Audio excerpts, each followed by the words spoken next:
Assalamualaikum warahmatullahi wabarakatuh.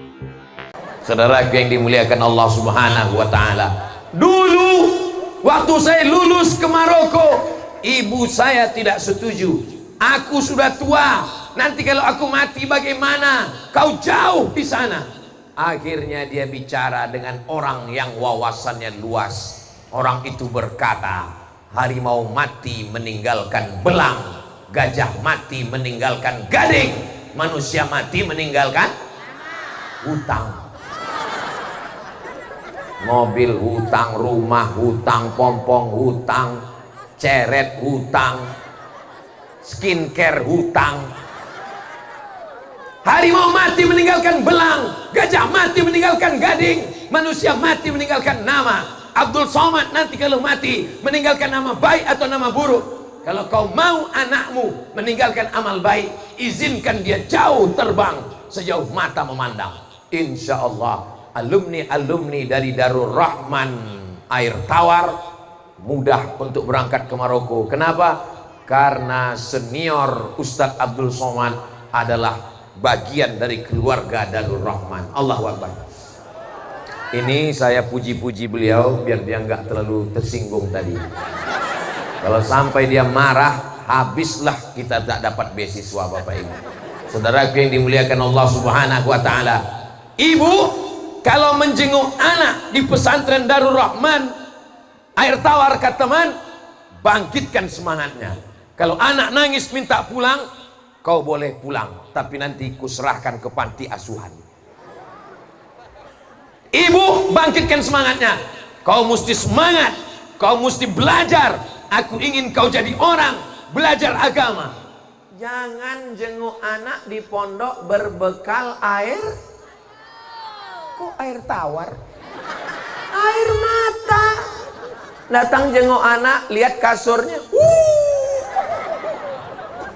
Pergi ke dapur nengok lauknya. Bangkitkan semangatnya. Setuju, Bu? Ustadz ini dari tadi ibu. Kenapa bukan bapak yang dinasehati? Karena yang mengandung anak, yang menyusukan anak, yang paling gak sabar, ibu lah yang paling sabar. Seandainya mengandung itu diserahkan ke bapak, mungkin cuma sebulan. Habis itu, mohon maaf ya, aku tinggalkan kau sini. Tapi ibu yang sabar 9 bulan 10 hari dengan penuh penderitaan, wahnan ala wahnin, lemah di atas lemah, akhirnya anaknya menjadi anak-anak yang luar biasa. Inilah dia santri-santri yang akan penerus pelanjut Kiai Haji Sukron Makmun, insya Allah. Adik-adik santri Darul Rahman Air Tawar, alhamdulillah. Saya nanya dulu, soalnya saya pernah juga tausiah, inilah santri-santri. Pas selesai ceramah, mohon maaf Pak Ustadz, di sini santrinya putri semua. Jamaah yang dimuliakan Allah Subhanahu wa Ta'ala, kalau sekarang mereka kelas 1 SMP Sanawiyah tahun 2024, SMP 3 tahun, SMA 3 tahun, kuliah 4 tahun, 2024 mereka duduk di bawah sebagai anak SMP kelas 1. 2034 mereka sudah selesai S1. Mereka yang akan ikut tes CPNS Indragiri Hulu. Amin. 2034 mereka calon anggota. Lalu kemudian 2044 mereka jadi kepala dinas, kepala badan, kepala kantor yang ada kepala maupun tak berkepala. Mereka akan jadi bisnismen. Apakah anak pesantren bisa jadi anggota dewan? Bisa. Pak Abdul Wahid tamat dari pesantren Canduang, Inyak Canduang, Syekh Sulaiman Ar-Rasuli, Sumatera Barat. Bisa. Siapa bilang tidak bisa? Apakah anak pesantren bisa jadi polisi? Yang mau jadi polisi angkat tangan. Enggak ada yang mau jadi polisi. Sekarang saya tanya Bapak, sekarang saya tanya, mana yang lebih hebat dakwahnya, Ustadz Somad atau polisi? Karena mereka nggak jawab, takut Saya tanya ibu, mana yang lebih hebat berdakwah, Ustadz Somad apa polisi? Ustadz Somad. Sekarang saya kasih satu cerita, dengarkan baik-baik, oke? Ustadz Somad ceramah, jangan main judi, jangan laga ayam, jangan main gaple, jangan taruhan, jangan main judi. Selesai ceramah, keluar gang, langsung orang main judi, lepak. Ustadz Somad nggak bisa melarang karena dia nggak punya kekuasaan. Tapi ada polisi tamat dari pesantren Darul Rahman Air Tawar Kateman. Dia ustadz, dia tidak perlu ceramah, dia tidak perlu tablik akbar, dia tidak perlu bacakan ayat, cukup dengan pistolnya. Dia nampak ada main judi. Kalian main judi, silakan, silakan. Kalian main judi, ku pecahkan ginjal kalian. Silakan. Main judi, main. Sekarang kutanya lagi, mana yang lebih efektif dakwahnya, ustadz atau polisi? Tadi katanya ustadz, cepat kali berpindah ke lain hati. Silakan jadi polisi, silakan jadi tentara, silakan jadi anggota dewan, tapi kalian tetap apa pula santai? Santri, inilah santri yang hebat luar biasa, insya Allah. Amin. Anak kau di mana? Datang lagi drone-nya. Allahumma sholli ala say. Oh, dia bukan mau syuting, udah mau berhenti.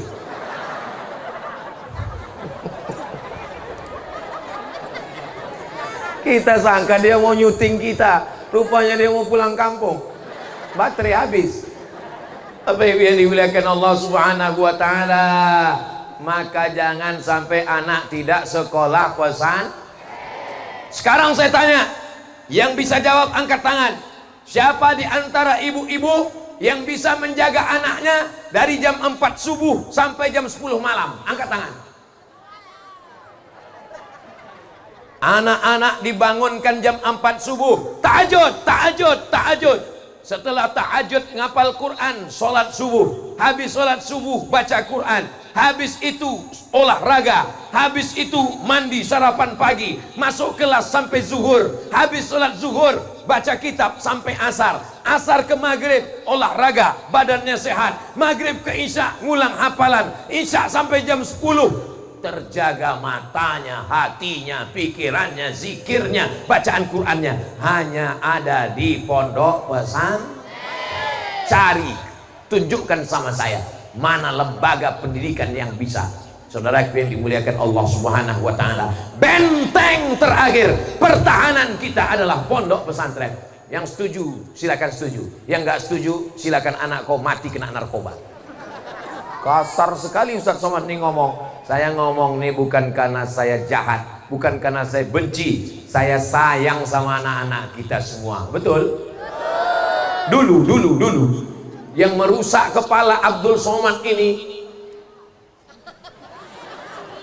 saya ngasih tahu rambut saya masih ada. Yang merusak kepala Abdul Somad ini dulu cuman 3: Unyil, Ucrit, Usroh. Pak Ogah, Pak Raden. Itu pun sudah innalillah wa inna ilaihi raji'un. Tapi anak-anak kita sekarang dirusak dengan berbagai macam drama Korea, sinetron, film India, belum lagi internet. Diadakan razia handphone. Kebetulan gurunya teman saya. Akumat kemarin baru razia handphone kemarin.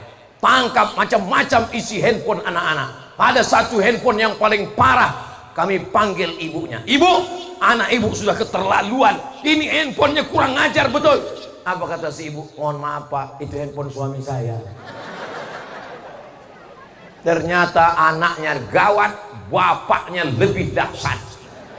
Siapa yang bisa menyelamatkan ini? Yang bisa menyelamatkan hanya tinggal satu, pondok pesantren. Gimana kami mau masuk pesantren Pak Ustadz jauh ke Batam? Kami mau masukkan ke pesantren jauh ke Tembilahan. Kami memasukkan pesantren jauh ke Pekanbaru. Dulu guys. Sekarang tidak ada alasan jauh. Sudah ada kelasnya, asramanya, kiainya, yang meletakkan batunya, yang mendoakannya, keberkahannya. Insya Allah anak bapak ibu semua terjaga jadi anak yang soleh dan solihah, insya Allah. Ibu mau punya anak kaya? Mobilnya 5, motornya 10, tapi sakau narkoba? Enggak mau. Kita mau anak kita anak yang soleh, bukan somat. Saudara yang dimuliakan Allah Subhanahu wa ta'ala. Terasa panas? Yang bilang enggak bohong. Saya kepanasan. Tapi nanti di padang mahsyar ada orang yang tidak kepanasan. Dia tenang, adem, ayam, sejuk, tentram. Kenapa dia tidak kepanasan? Di mana dia bernaung? Tahta zilli shadaqatihi. Dia bernaung di bawah sodakohnya. Bedanya kalau di tempat lain saya tausiah, itu langsung keluar kotak-kotak untuk pembangunan asrama, pembangunan kelas, pembebasan tanah. Tapi di pesantren Darul Rahman Air Tawar Kateman tidak pakai sumbangan kotak. Kenapa? Transfer langsung ke nomor rekening berikut ini. Tiba-tiba biasanya ada nomor rekening. Enggak ada rekening. Mahat At-Tarbiyah Al-Islamiyah Darul Rahman Tabligh Akbar bersama Ustadz Abdul Somad, enggak ada nomor rekening. Berarti langsung diantar pakai bot dan ikan-ikannya sekalian. Ibu yang punya uang datang ke pondok, bebaskan tanah luas supaya makin banyak asrama, makin banyak kelas. Setuju? Yang bilang setuju tolong. Bapak yang punya duit banyak, yang punya tabungan emas batangan. Bapak punya emas, punya tabungan, apalagi ibu-ibu. Saya nggak punya uang Pak Ustadz. Cincin, gelang, rantai, subang, anting, gigi emas, wih, masukkan semua. Ibu punya cincin, punya gelang, punya anting, punya rantai, gelang kaki, dimasukkan ke dalam mangkok penuh. Tiba-tiba tengah malam mati. Siapa yang ngambil? Suami. Untuk apa? Enggak boleh suuzon. Mana dari wajahnya mereka takut semua. Mereka akan jual cincin, gelang, anting, rantai itu untuk buat kebun kelapa, buka sawit. Setelah duit banyak baru benar.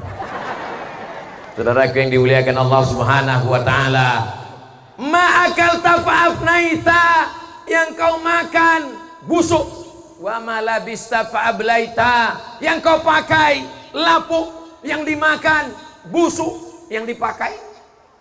Satu hari kita makan 2,5 ons beras, makan pagi, makan siang, makan malam, 2,5 ons. 1 bulan 7,5 kilo. 1 tahun 100 kilo. Saya biar kurus begini sudah membusukkan 4 ton 600 kilo. Umur saya 26.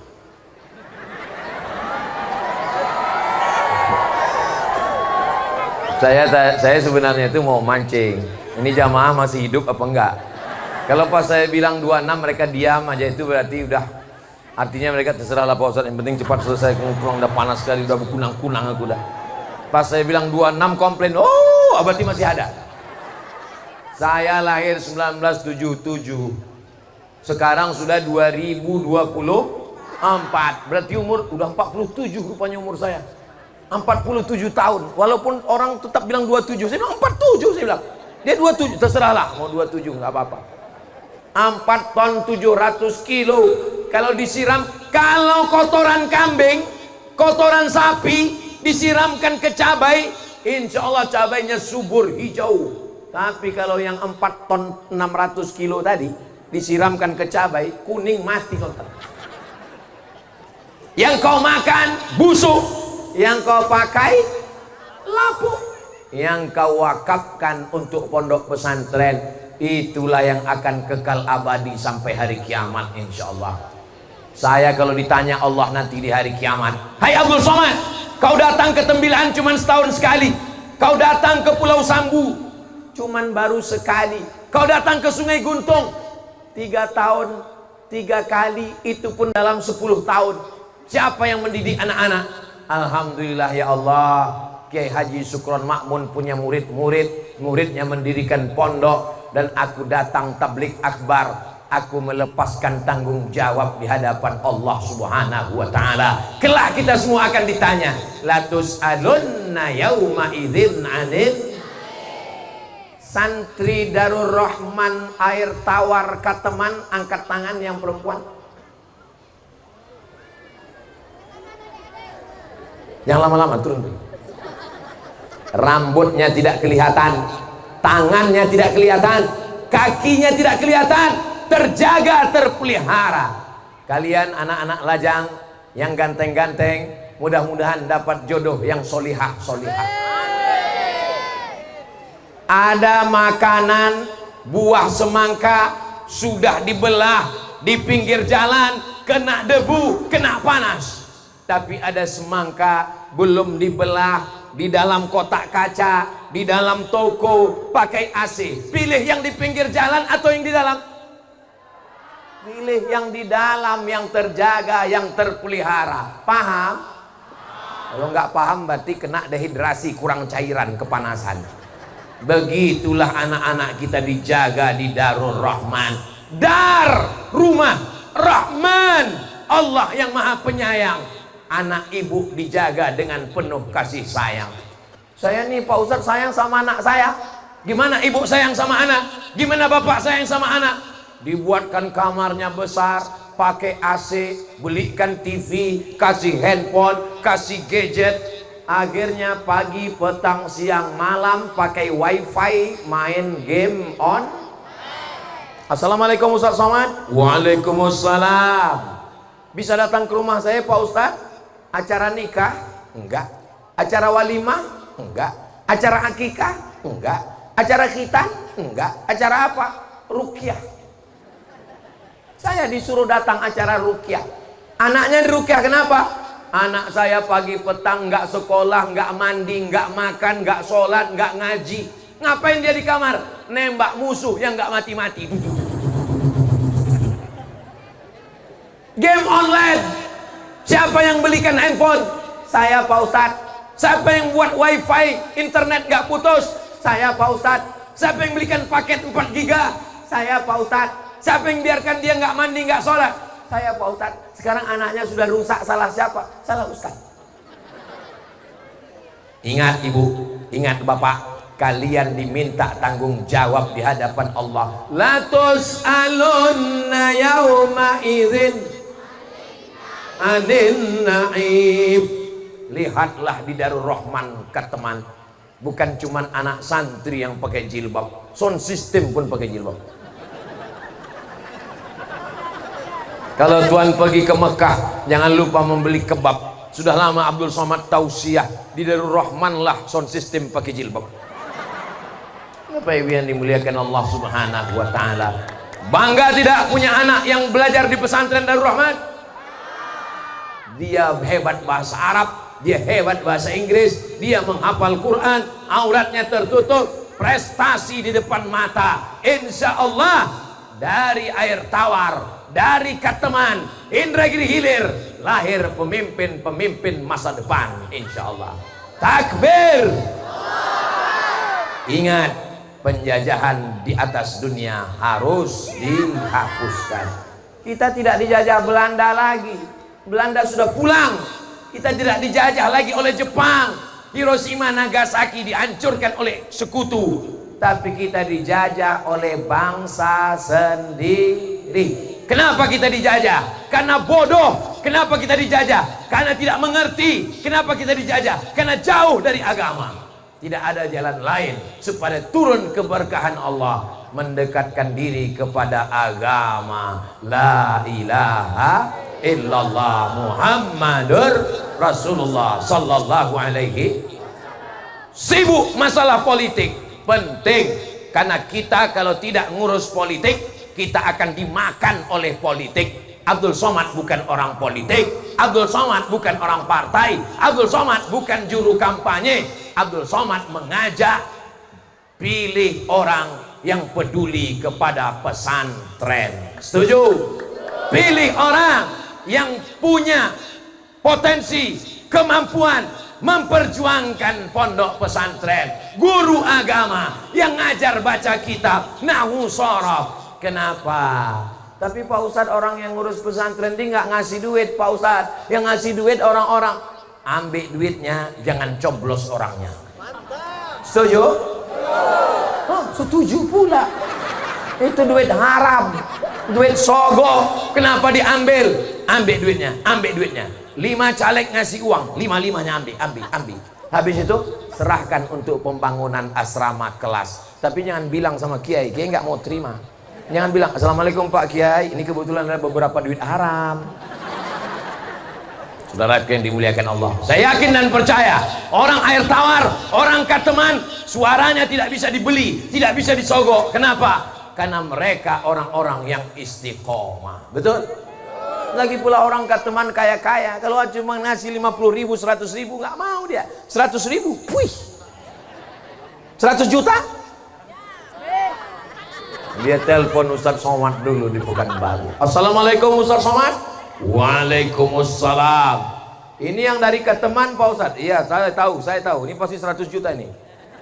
Ada yang ngasih 100 Pak Ustadz. Haram. 100 juta Pak Ustadz.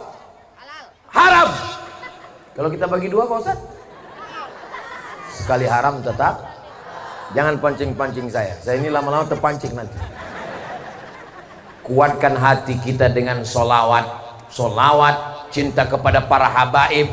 An asila ila qarabati Rasulillah, menyambung silaturahim dengan zuriat kerabat Rasulullah. Ahabu ilayya, lebih kusukai, lebih kucintai daripada nyambung silaturahim dengan kerabatku sendiri. Itu ada dalam Sahih Bukhari. Itu ucapan dari Sayyidina Abu Bakar Siddiq. Abu Bakar Siddiq berdua dengan Nabi di Jabal Sur. Abu Bakar Siddiq dijamin masuk surga, tapi dia cinta kepada zuriat Rasulullah sallallahu alaihi. Nabi Muhammad punya anak perempuan namanya Fatimatuz Zahra. Fatimatuz Zahra punya anak laki-laki namanya Hasan dan Husain. Sayyidina Al-Husain punya anak laki-laki namanya Ali Zainal Abidin. Ali Zainal Abidin punya anak laki-laki namanya Muhammad Al-Baqir. Muhammad Al-Baqir punya anak laki-laki namanya Imam Ja'far Shadiq. Ja'far Shadiq punya anak laki-laki namanya Ali Al-Uraidi. Ali Al-Uraidi punya anak laki-laki namanya Muhammad An-Naqib. Muhammad An-Naqib punya anak laki-laki namanya Isa Ar-Rumi. Isa Ar-Rumi punya anak laki-laki namanya Muhammad bin Isa Al-Muhajir. Disebut Al-Muhajir karena dia pindah hijrah dari Irak ke Tarim Hadramaut. Ahmad bin Isa Al-Muhajir punya anak laki-laki namanya Ubaidillah. Ubaidillah punya anak laki-laki namanya Alawi. Maka disebut ini dengan Bani Alawi. Naik ke atas yang menyambung nama-nama tadi.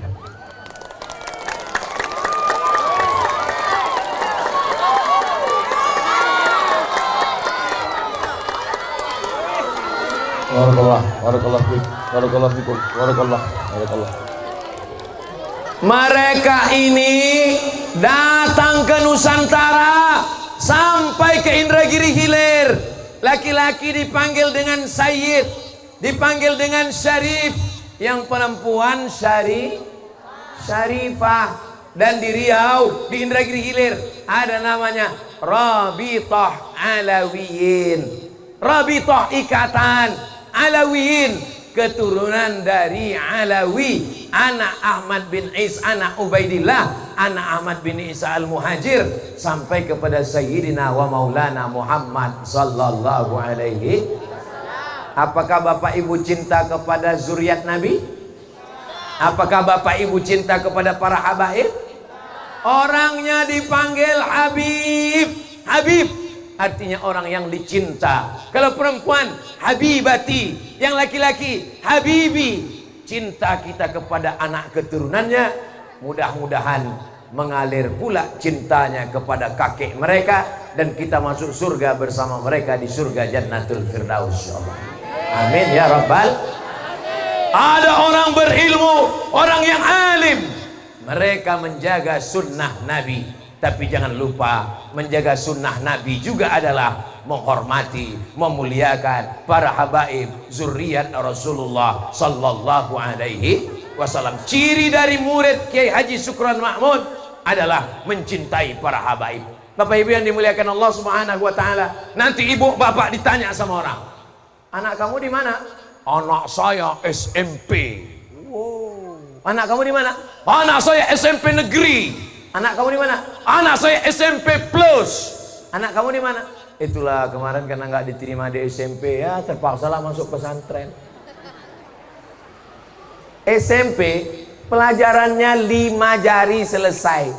Fisika, kimia, biologi, matematika, bahasa Inggris selesai. Tapi di pondok pesantren Darul Rahman, nahwu, shorof, balaghah, ma'ani, bayan, mantik, fikih, usul fikih, qawaidul fikih, tajwid, tafsir, arud qawafi, hadis, mustalah hadis, rijalul hadis, faraid. Belajar umum belajar juga fisika, kimia, biologi, matematika, bahasa Inggris, public speaking, muhadasah, qawaid, grammar. Makanya kalau ada anak nggak lulus SMP, daripada kau nggak lulus SMP, masuk pondok aja lah. 2 hari di pondok mati dia. Anakmu yang paling cerdas, anakmu yang paling pintar, anakmu yang paling hebat, masukkan ke pondok pesantren. Dialah yang akan mengangkat harkat martabat pesantren, insyaallah. Amin ya rabbal. Saya yakin dan percaya ini anak-anak yang ada di hadapan saya, ini adalah anak-anak yang paling ibu sayang, paling ibu cinta. Masukkan ke pondok pesantren sampai masanya nanti. Kullukum ra'in, setiap kamu adalah pemimpin wahai bapak-bapak. Wa kullukum mas'ulun, kalian akan ditanya di hadapan Allah tentang anak-anak kalian. Pernahkah kalian ajar anakmu sholat? Pernahkah bangun tahajud malam? Saya orangnya nggak suka mendikte, ngetes, nggak mau. Saya nggak mau nanya, siapa di antara ibu yang dibangunkan malam sama suaminya? Angkat tangan. Saya Pak Ustadz. Dibangunkan ngapain? Buat kopi. Dibangunkan ngapain? Nemanin ke kamar mandi, dia takut karena habis nonton film hantu. Bangun malam, bangun malam, bangun malam, bangun malam. Keterangan, kencing.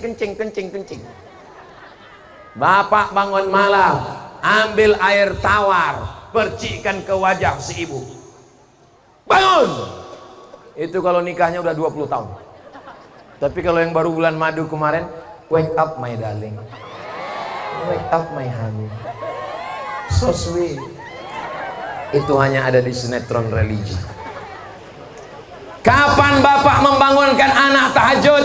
Kapan bapak mengajar anak idgham, ikhfa, gunnah, qalqalah, bila gunnah? Kapan bapak mengajar anak sholat dari takbiratul ihram sampai salam? Jangan dijawab. Kita akan diminta tanggung jawab di hadapan Allah. Kapan bapak mengajarkan anak istinsyak, istinsar? Kapan bapak mengajarkan anak ruku, tulang belakangnya mesti lurus? Kapan bapak mengajarkan anak tasyahud, tangannya bagaimana? Bapak merasa sudah mendidik anak karena bayar uang sekolah. Ingat, pesantren bukan laundry, pesantren bukan pabrik, pesantren bukan pabrik kelapa, guru bukan karyawan. Jangan datang ke pesantren nanya anak, mana gurumu? Kenapa dia mukul? Kenapa dia begini? Guru adalah teman kita. Kita tidak sanggup mendidik anak kita. Kita berterima kasih kepada ustadz dan ustazah. Mudah-mudahan para ustadz dan ustazah dipanjangkan Allah umurnya, dilapangkan Allah hatinya, mendidik anak kita yang kurang ajar. Karena kurang ajarlah mereka minta ajar. Anak saya pulang bacakan surat pendek, amma yatasaalun anin naba'il azim alladzi hum fihi kalla saya thumma kalla alam naj'alil arda wal jibala. Menetes air mata saya. Anak TK bisa hafal surat pendek. Ya Allah, Saya datang ke sekolahnya, mau saya cium tangan gurunya, nggak jadi saya cium, gurunya perempuan. Ibu, tes anak di rumah, bagaimana dia baca kitab? Anak saya Pak Ustadz setelah di pondok bangun subuhnya lebih awal dari kami Pak Ustadz. Jam 4 dia udah ngetuk pintu, dia udah tahajud, kami masih. Terima kasih kepada Ustadz, terima kasih kepada Kiai. Man ahsana ilaikum, siapa yang sudah berbuat baik kepada kamu, kepada anakmu, fakafi'uhu, balaslah. Fa illam tajidu, kalau kamu tak mampu membalas, doakanlah.